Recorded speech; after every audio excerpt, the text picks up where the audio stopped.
नमस्ते दोस्तों, मैं हूं आपकी एस्ट्रो फ्रेंड मुदिता राज।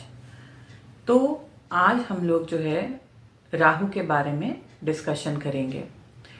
मैं जो मरकरी की सीरीज अभी कंटिन्यू कर रही थी उसमें 2 वीडियोस बची हैं, वो भी मैं जल्दी ही अपलोड कर दूंगी। आज मेरा मन हुआ कि थोड़ा सा इसके ऊपर डिस्कशन कर लेते हैं। तो सबसे पहली चीज़ कि हम लोग का जो नॉर्मल नोइंग है राहु के बारे में कि ये out of the box planet है, मलिच प्लैनेट हैं, बहुत ज़्यादा मेलेफिक प्लैनेट हैं, ये अपने आप में पूरी तरीके से सही नहीं है। आप देखिए कि राहु जो हैं, सैटर्न हो गए, राहु हो गए, ये जब किसी को बनाते हैं तो बिल्कुल रंक से राजा बनाते हैं, और जब किसी को बर्बाद करते हैं तो राजा से बिल्कुल रंक बना देते हैं। तो आप देखिए कि आपका जो मटेरियल वर्ल्ड है, वो जिसको हम बोलते हैं कि भाई आज हम लोग जिस युग में रह रहे हैं, कलयुग में, उसमें राहु सबसे ज़्यादा स्ट्रॉन्ग प्लैनेट है। क्यों? क्योंकि हर चीज़ राहु, इंटरनेट राहु, जो भी हम मशीन्स और ये सब यूज़ करते हैं राहु, जितना भी हम, क्योंकि देखिए राहु क्या है, राहु वेव्स हैं। हम इंटरनेट को, हम टेलीफोन पे बात करते हैं, दैट इज राहु। तो राहु के बिना तो आप समझ लीजिए कि कलयुग में रहने के बारे में सोचना भी जो है बहुत डिफिकल्ट काम है। क्यों? क्योंकि जो है हमें हर तरीके की राहु डिजायर है, और कलयुग एक ऐसा एरा है जिसमें आदमी की डिजायर जो है वो कभी खत्म नहीं होती। जब एक चीज मिल जाती है तो आदमी जो है वो दूसरी चीज की तरफ उसका जो है मन घूम जाता है।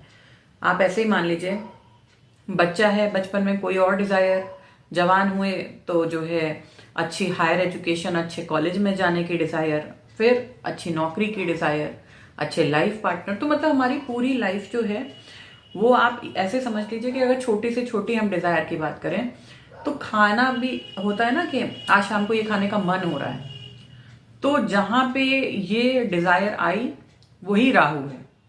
जबकि केतु क्या है, केतु बिल्कुल इसका अपोजिट है।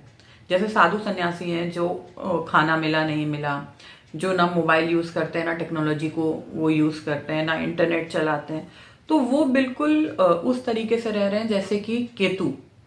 लेकिन हम लोग as a normal human being 90% of the population जो है वो राहु के बहुत बड़े प्रभाव में रह रही है। अब एक छोटी सी पे कहानी के राहु और केतु जो हैं वो सेपरेट कैसे हुए, इसीलिए ये हमेशा एक दूसरे से 180 डिग्री पे रहते हैं। क्यों? क्योंकि एक हेड है और एक बॉडी है। एक बार जब समुद्र मंथन हो रहा था तो एक राक्षस था स्वयंभरू। वो जो था, जब उसने देखा कि भगवान जो हैं वो मोहिनी का, विष्णु भगवान मोहिनी अवतार जो है वो रख के और देवताओं को तो अमृत पिला रहे हैं, और जो राक्षस हैं उनको वो शरबत पिला रहे हैं। मतलब वो आप सोचिए कि कितना उनका शार्प माइंड था, ऑब्जर्वेशन कितना अच्छा था उनका, कि वो मून और सन के बीच में जाके बैठ गए। मतलब जो देवता हैं वो भी उनको नहीं समझ पाए, चंद्रदेव और सूर्यदेव भी वो नहीं समझ पाए कि हमारे बीच में ये आके बैठे हैं। जब इन्होंने जो है अमृत पी लिया, उस समय जब भगवान अमृत दे रहे थे इनको, तो जो सूर्य हैं और चंद्रमा है वो उनको इशारे से बता रहे थे विष्णु भगवान को कि ये राक्षस है, लेकिन तब तक वो अमृत पी चुके थे। तो विष्णु भगवान जो है उन्होंने गुस्से में आके उनकी गर्दन जो थी वो काट दी अपने चक्र से। तो वो 2 एंटिटी हुए। वही टाइम पे जब उनकी गर्दन कटी थी तो उसकी जो ब्लड की जो बूंदें थी वो धरती पे आकर गिरी थी।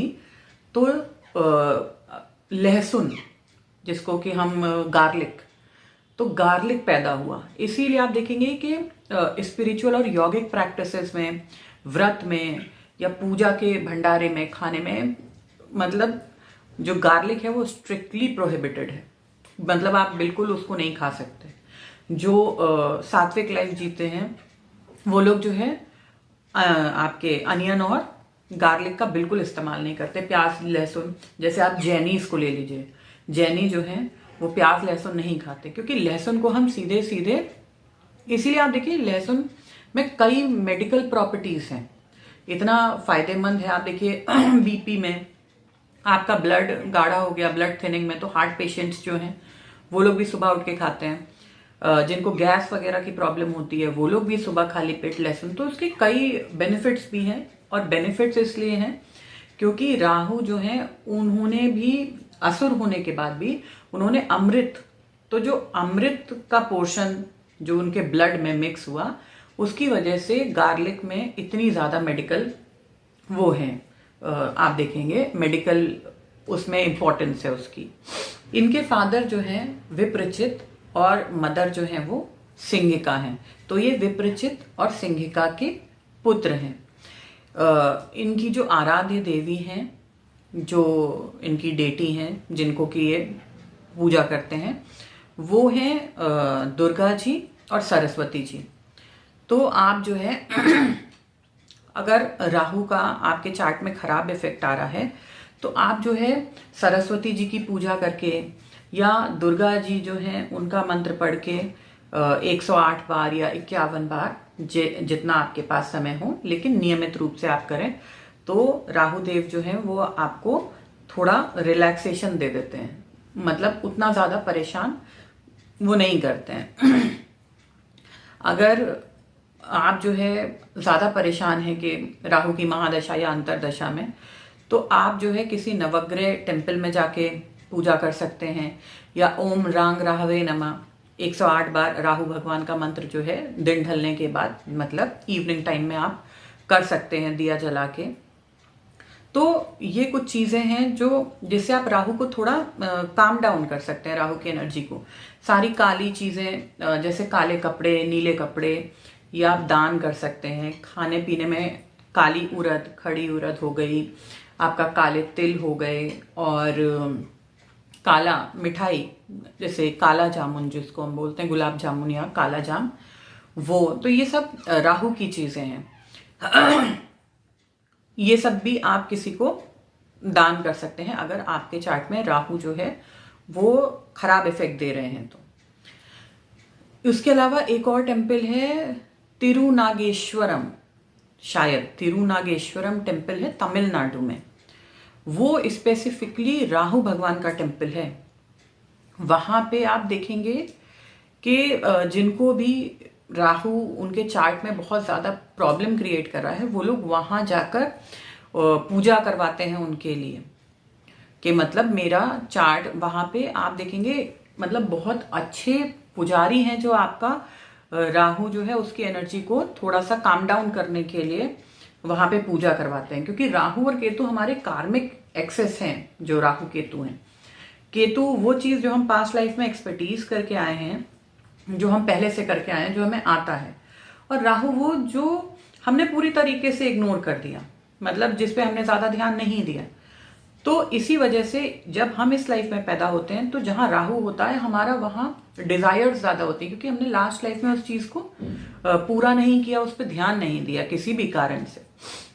इसी वजह से आप देखेंगे कि राहु केतु और स्पेशली राहु वो जहां पे होंगे, आपका लाइफ, आप अगर अपनी लाइफ को उठा के देखेंगे तो आप देखेंगे आपकी लाइफ पूरा टाइम उन्हीं हाउसेस के और उन्हीं सिग्निफिकेशंस के इर्द गिर्द घूमती रही जहां राहु बैठे हैं। सपोज जो है राहु सेकंड हाउस में है, तो आप देखेंगे कि ये पूरा जीवन इनका जो है अपना परिवार, अपना कुटुंब के प्रॉब्लम्स में या सेविंग्स में, पैसों के ऊपर जो है इनका पूरा लाइफ का थीम है यही, कि ये इनकी लाइफ में ये चीजें सबसे ज्यादा घटित होंगी। क्योंकि राहु और केतु जो है वो आपके कार्मिक एक्सेस को भी बताते हैं। अब हम लोग जैसे आप ऐसे समझ लीजिए, अगर किसी का राहु फर्स्ट हाउस में है राहु अगर फर्स्ट हाउस में है तो सबसे पहली चीज वो क्या है, आप उसको कैसे आइडेंटिफाई कर सकते हैं? ऐसे बच्चों का सर थोड़ा सा कंपैरेटिवली ये जो एरिया है ब्रॉड होता है। मतलब आप देखेंगे ना कुछ बच्चे जिनका सर जो है हल्का, मतलब आप देख के बता सकते हैं कि इस बच्चे का सर थोड़ा बड़ा है जो है। क्यों? क्योंकि ये राहु का इम्पैक्ट है। राहु किसी भी चीज को बढ़ा देता है। तो अगर लग्न में आया तो वो आपका सर जो है उसको थोड़ा ब्रॉड कर देगा बच्चे के। उसके अलावा ये भी कहा जाता है कि राहु अगर फर्स्ट हाउस में है तो ये अपने दादाजी की फैमिली से किसी ने रीबर्थ लिया है। क्यों? क्योंकि ये 9th हाउस से आपका 5th हाउस हो जाता है। इस वजह से भी जो है ये हम कहते हैं कि ये हमारी फैमिली से जो है पिता की फैमिली से कोई हमारा पूर्वज जो है वो वापस उसने हमारे फैमिली में जन्म लिया है। उसके अलावा आप देखेंगे राहु क्योंकि बहुत करेजियस, राहु जो है वो दानवों के सेनापति हैं, बहुत बहादुर, बहुत ब्रेव और बहुत स्मार्ट हैं, मतलब चीज़ों को देखने समझने में। इस वजह से फर्स्ट हाउस जिनका राहु होगा आप देखेंगे कि वो बहुत मैनिपुलेटिव और आई मी एंड माई सेल्फ कि ठीक है मेरा फायदा अगर हो रहा है, जब तक मेरा नुकसान नहीं है तब तक हाँ चीज़ें ठीक है। लोगों को जज करने का कैपेसिटी, ऐसे लोग जो हैं उनको जज, मतलब आप देखिए कि वो किसी को 5 मिनट देखने के बाद, उनको उनका बॉडी लैंग्वेज रीड करने के बाद वो एक आइडिया निकाल लेते हैं कि ये आदमी जो है ये इस टाइप का होगा। और मोस्ट ऑफ द टाइम जो है उनका जो वो अज्यूम करते हैं, जो उनका अजम्पशन होता है किसी भी आदमी को रीड करके, मोस्ट ऑफ द केसेस में वो सही पाया जाता है। यह है कि ये आपको थोड़ा सा ग्रीडी और ये नेगेटिव क्वालिटीज भी, क्योंकि राहु जो है उनमें ये नेगेटिव क्वालिटीज भी हैं, तो आदमी जो है अगर जुपिटर जो है उसका सेविंग ग्रेस मिल जाए तो चीजें थोड़ी सी जो है बदल सकती हैं। क्योंकि आप ये मान लीजिए कि राहु जो है, जुपिटर ही एक ऐसे प्लैनेट हैं जो उनको कंट्रोल कर सकते हैं। वैसे मार्स भी हैं, लेकिन क्योंकि जुपिटर जो है वो देव गुरु हैं, वो पॉजिटिव। देखिए राहु, इसीलिए मैंने बोला कि राहु और जुपिटर जब भी आप एक साथ देखेंगे तो आप देखेंगे कि वो इंसान नॉलेज के लिए, बिल्कुल नॉलेज पाने के लिए किसी भी हद तक जा सकता है, किसी भी एक्सटेंट तक जा सकता है। तो करेज की तो उसमें कमी नहीं है। इसीलिए क्योंकि आप देखिए सन, अगर हम बोलें सन हमारे सोलर सिस्टम में राजा है, लेकिन सन को भी ग्रहण लगाने वाला प्लैनेट कौन? राहु। तो आप सोचिए कि वो कितना स्ट्रांग प्लैनेट है जो सन को भी ग्रहण लगा सकता है। इसीलिए फर्स्ट हाउस में आते हैं अगर राहु भगवान और जुपिटर का उनको सेविंग ग्रेस नहीं मिलता तो आदमी थोड़ा सा गलत कामों की तरफ, गलत चीज़ों की तरफ अट्रैक्ट होने वाला हो जाता है। अब यही राहु जो है ये 2nd हाउस में आ जाए तो ये पहली चीज़ तो मैं ये कहूँगी कि अभी इस पे जो है डिबेट का है इशू। कुछ जो क्लासिकल बुक्स हैं वो बोलती हैं कि राहु 2nd हाउस माने टॉरस में एग्जॉल्टेड होते हैं, और कुछ कहते हैं कि वो जेमिनाई में होते हैं।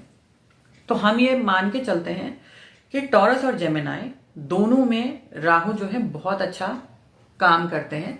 लेकिन जेमिनाई जो है वो क्योंकि एयर साइन है और राहु जो है वो एयर एलिमेंट है, तो वहां पे वो ज्यादा कंफर्टेबल होते हैं एज कंपेयर टू टॉरस। हालांकि टॉरस में भी वो बहुत अच्छा काम करते हैं, बट जेमिनाई आप देखिए कि राहु जो है उनके तीनों नक्षत्र एयर साइंस में आते हैं।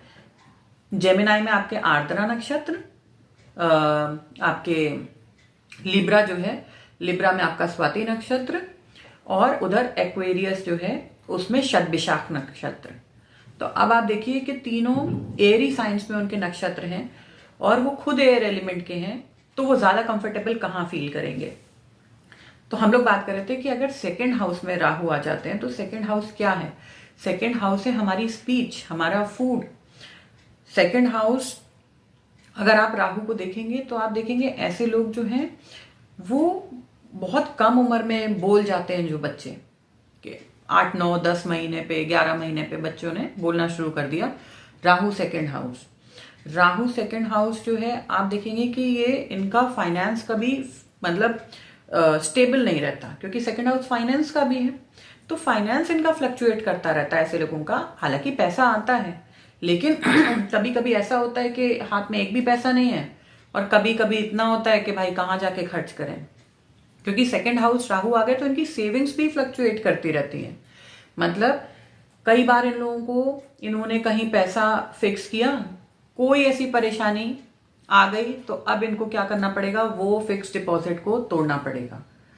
फिर वो पैसा ऐसे ही इधर उधर खर्च हो जाएगा। तो ये थोड़ा इनके साथ प्रॉब्लम रहती है, लेकिन पैसे का फ्लो अच्छा रहता है। ऐसा नहीं है कि आपको पैसे के लिए कभी किसी के आगे हाथ मांगना पड़ेगा, मतलब हाथ फैलाना पड़ेगा। हाँ, एक चीज आप जरूर देख लीजिए कि राहु अगर सेकंड हाउस में है या टॉरस में है तो वीनस कहाँ पे है और किस कंडीशन में है।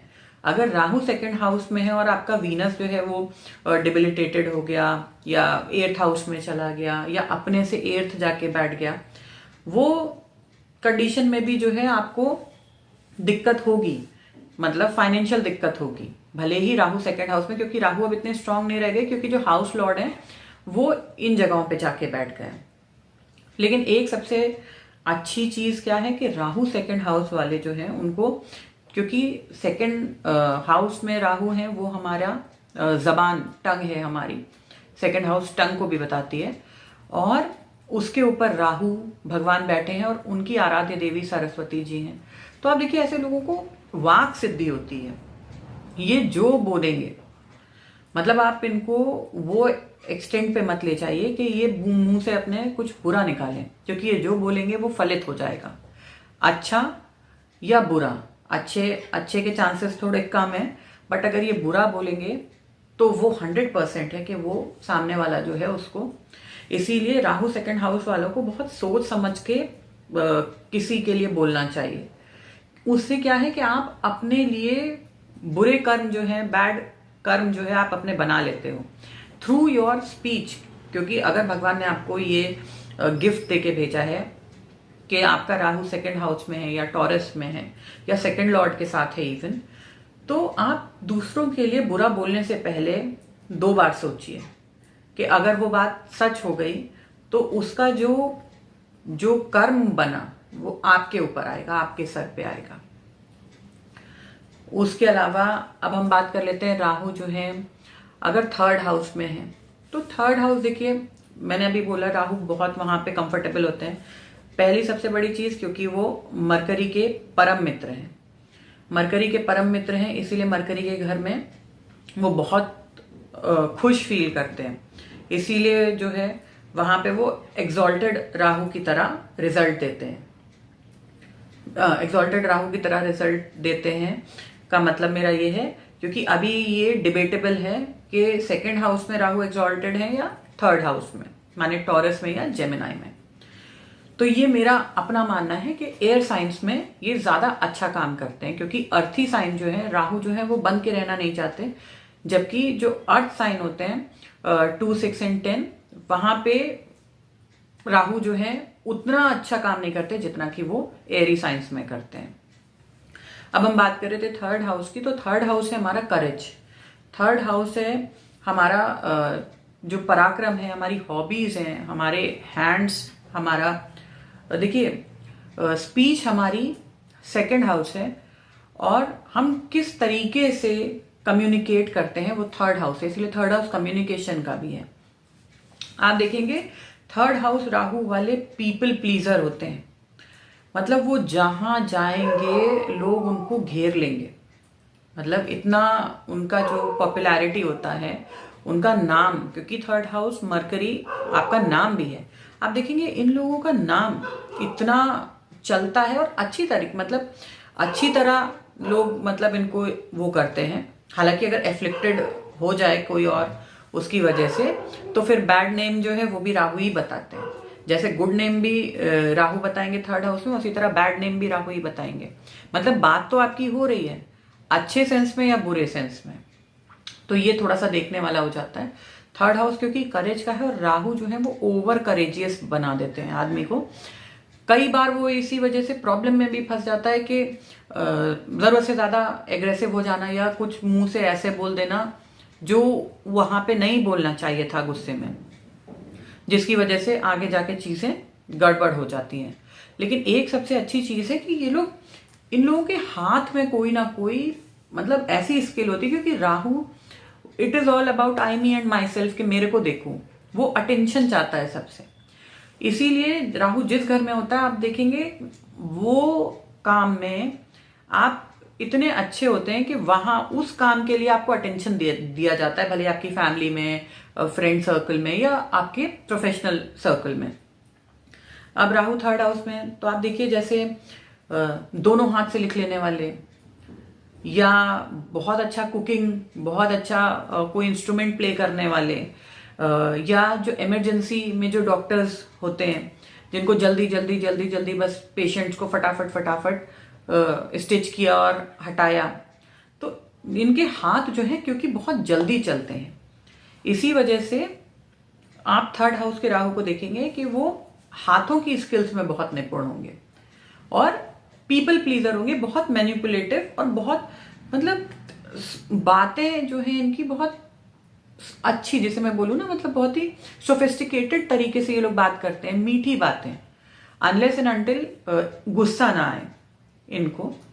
और हाँ, एक चीज और, राहु सेकंड हाउस वाले जो होते हैं, आप क्योंकि सेकंड हाउस हमारा ये पार्ट है, तो आप देखेंगे इन लोगों की स्माइल का तरीका, राहु सेकंड हाउस, इन लोगों की स्माइल का तरीका, जब ये किसी चीज पे डिसअग्री करते हैं तो ये ऐसी सार्कास्टिक स्माइल इनके फेस पे होती है कि सामने वाले को ये बिना कहे ही बता देते हैं कि हम आपकी इस चीज से अग्री करते हैं या हम अग्री नहीं करते हैं।